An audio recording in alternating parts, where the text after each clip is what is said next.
سب کو دیتے ہیں. ٹھہرو. شکریہ جناب اسپیکر، بہت بہت شکریہ. جناب اسپیکر، یہاں آج بہت اہم معاملے پر بات ہو رہی ہے، وہ ہے دستور پاکستان، آئین پاکستان پر عمل درآمد کا، اور یہ بہت اچھی بات ہے. جناب اسپیکر، میں جماعت اسلامی کی نمائندگی کرتے ہوئے صدراتی نظام کی مذمت کرتا ہوں. پاکستان کے لیے صدراتی نظام نہیں ہے، وہ فرد واحد کی حکومت ہوگی، جمہور کی حکومت نہیں ہوگی. ہم پارلیمانی نظام کو مزید مضبوط دیکھنا چاہتے ہیں. جناب اسپیکر، اس کے ساتھ ساتھ آئین صرف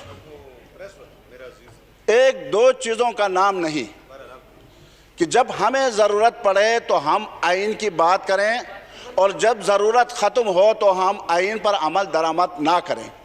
جناب اسپیکر، یہ آرٹیکل 8 سے لے کر آرٹیکل 40 تک، 8 سے 14 تک، یہ انسانی بنیادی حقوق پر مبنی آرٹیکلز ہیں، اور اس میں اسلامی معاشرہ قائم کرنا، اس میں سودی نظام کو ختم کرنا، اس میں وہ معاشرہ قائم کرنا جو مسلمانوں کے لیے وہاں رہنا، وہاں معاشرہ، وہاں اپنی زندگی گزارنا آسان ہو، ایسا معاشرہ قائم کرنا ہے. ایک بات، نمبر ایک. دوسری بات یہ ہے جناب اسپیکر، اس کے ساتھ ساتھ اردو کو سرکاری زبان قرار دینا. میں آپ سے پوچھتا ہوں، موجودہ ابھی حکومت ایک مہینہ ہوا ہے آئی ہے، میں اس پر تنقید نہیں کرتا، لیکن میں ان سے سوال کرتا ہوں کہ کیا آئین پاکستان کے تحت قومی اسمبلی کو جو وقعت دی گئی تھی، یہ کئی سالوں سے یہاں وہ قومی اسمبلی کے ممبران کو وہ حیثیت دی گئی ہے؟ کیا قومی اسمبلی کو فیصلہ کرنے میں ان کو آزاد چھوڑا گیا ہے؟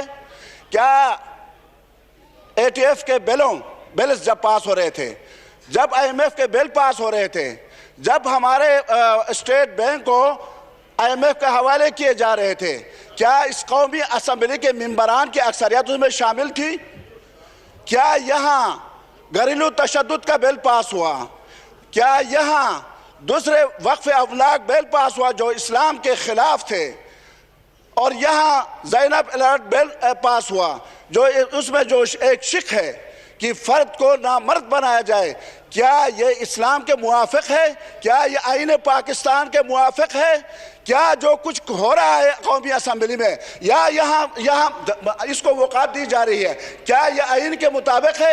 میں آپ سے درخواست کرتا ہوں، میں آپ سے درخواست کرتا ہوں کہ اگر آئین پر عمل کرنا ہے تو منوان اس پر عمل کرنا ہوگا. وفاقی شرعی عدالت نے اس وقت جو فیصلہ دیا ہے سود کے خلاف، جو ہمارے آئین میں ہے کہ سود کو ہم ختم کریں گے، تو آپ اس پر ابھی سے عمل کیجئے، ابتدا کیجئے، آغاز کیجئے. ہم آپ کے ساتھ ہوں گے، ہم آپ کے نوکر ہوں گے، بغیر تنخواہ کے آپ کے لیے کام کریں گے، لیکن سودی نظام کو اس ملک سے ختم کرنا ہوگا، تب آئین پر ہم عمل کر رہے ہوں گے. یہاں سے فحاشی کو ختم کرنا ہوگا، یہاں سے بنیادی حقوق کو بحال کرنا ہوگا، تب جا کے ہم کہیں گے کہ آئین بحال ہوا ہے. Thank you. راج صاحب.